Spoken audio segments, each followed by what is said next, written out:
বিসমিল্লাহির রহমানির রহিম। পরম করুণাময় ও অসীম দয়ালু আল্লাহর নামে শুরু।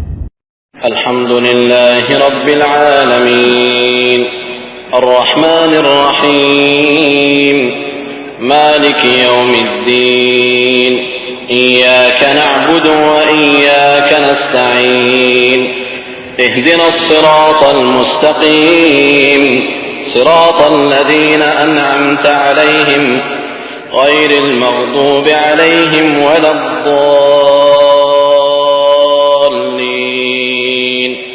যাবতীয় প্রশংসা আল্লাহ তাআলার, যিনি সকল সৃষ্টি জগতের পালনকর্তা, যিনি অত্যন্ত মেহেরবান ও দয়ালু, যিনি বিচার দিনের মালিক। আমরা একমাত্র তোমারই ইবাদত করি এবং শুধুমাত্র তোমারই সাহায্য প্রার্থনা করি। আমাদেরকে সরল পথ দেখাও, সে সমস্ত লোকের পথ যাদেরকে তুমি নেয়ামত দান করেছ। তাদের পথ নয় যাদের প্রতি তোমার গজব নাজিল হয়েছে এবং যারা পথভ্রষ্ট হয়েছে। গজব নাজিল হয়েছে এবং যারা পথভ্রষ্ট হয়েছে।